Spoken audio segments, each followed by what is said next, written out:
డబ్బు తెచ్చుకొని కట్టి 2400 మెగావాట్స్ మనకి ఇస్తామంటే వద్దని యాదాద్రి పవర్ ప్లాంట్ అప్పు తీసుకొచ్చి కట్టిండ్రు, కానీ స్టార్ట్ కాలేదు. మన పునర్విభజన చట్టంలో ఉంది, మనకు పవర్ వస్తుంది, వాళ్ళ డబ్బుతో కడతామంటున్నారు, పవర్ సప్లై చేస్తామంటున్నారు. రామగుండం మైన్ ఏరియాలో ఉంది, ఇంత కష్టపడి ఇక్కడ యాదాద్రిలో కట్టాల్సిన అవసరం ఏముంది?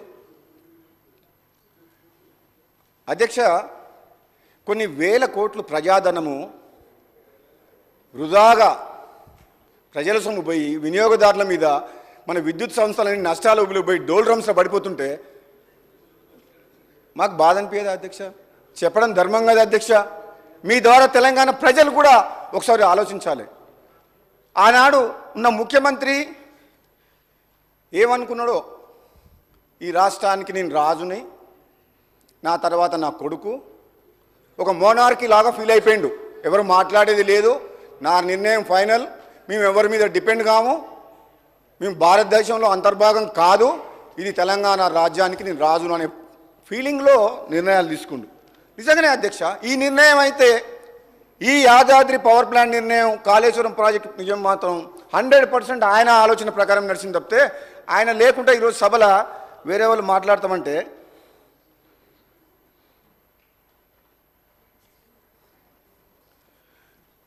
మరి ఇప్పుడు మాకు కూడా అనిపిస్తుంది అధ్యక్ష, సభలో ఉండాలి, మరి ఎల్ఓపిగా ఉన్నప్పుడు సభలో ఉండాలి, మా మాటలు కూడా వినాలి, జవాబు చెప్పాలి. జవాబు చెప్పాల్సిన బాధ్యత ప్రతిపక్ష నాయకుడి హోదాలో ఉన్న కేసీఆర్ గారి మీద, మాజీ ముఖ్యమంత్రి గారి మీద ఉన్నది అధ్యక్ష.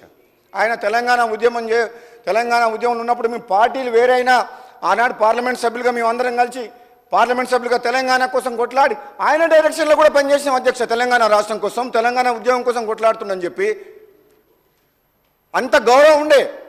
కానీ తెలంగాణ రాష్ట్రం ఇచ్చిన కాంగ్రెస్ పార్టీని కాదని తెలంగాణ ప్రజలు కేసీఆర్కి అధికారం కట్టబెట్టినా బాధపడలే అధ్యక్ష.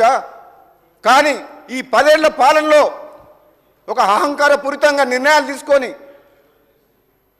బాధ్యతారహితంగా నిర్ణయాలు తీసుకోవడం వల్ల రాష్ట్రం అప్పుల పాలై ప్రజలు కష్టాలు పడుతుంటే, ఈరోజు జీతాలు ఇవ్వలేని పరిస్థితి, డబ్బులు ఇవ్వలేని పరిస్థితి, రాష్ట్రంలో టెండర్లు వేస్తే ఒక కాంట్రాక్టర్ కూడా రోడ్ వర్క్ టెండర్ ఏమంటే కూడా నేను వేయను అంటుండు, బిల్లులు రాక 2-3 ఏళ్ళు అయిందని. అంటే వ్యవస్థ మొత్తం కూలిపోయింది అధ్యక్ష.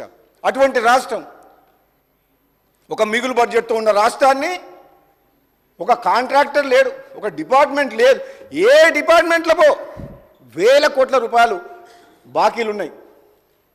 వాళ్ళందరికీ ఏం చెప్పాలి అధ్యక్ష? ఎట్లా నడిపించారు అధ్యక్ష వాళ్ళు ప్రభుత్వాన్ని 10 ఏళ్ల పాటు? ఒక ఫ్యామిలీ రూల్ లాగా వాళ్ళకొక్కరికే పవరు.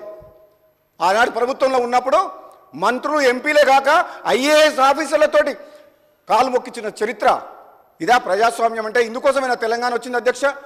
ఐఏఎస్ ఆఫీసర్లు కాలు మొక్కుతారా అధ్యక్ష? ఆఫీసర్లతో కాలు మొక్కించుకుంటారా? బ్యూరోక్రాట్స్తో కాలు మొక్కించుకున్న చరిత్ర ఎంత బాధాకరం అంటే, నిజంగా అమరవీరుల ఆత్మ క్షోభిస్తుండొచ్చు అధ్యక్ష. ఇది కాదు తెలంగాణ అధ్యక్ష. మేము కోరుకున్న తెలంగాణ, ప్రజలు కోరుకున్న తెలంగాణ ఇది కాదు. కాంగ్రెస్ పార్టీ తెలంగాణ వీళ్ళ కోసం ఇవ్వలేదు. ఈ తెలంగాణ ప్రజల బతుకులు బాగుపడాలని చెప్పి, ఈ పవర్ సెక్టర్లో రైతులు కానీ ఎవరు కానీ అన్యాయం గురి కావద్దని చెప్పి తెలంగాణ రాష్ట్ర మధ్యం ఇచ్చింది అధ్యక్ష. అధ్యక్ష, ఇంకో నిర్వాహకం గురించి చెప్తుంది అధ్యక్ష. ఛత్తీస్గఢ్ గవర్నమెంట్ అయిపోయింది అధ్యక్ష 15 నిమిషాలు.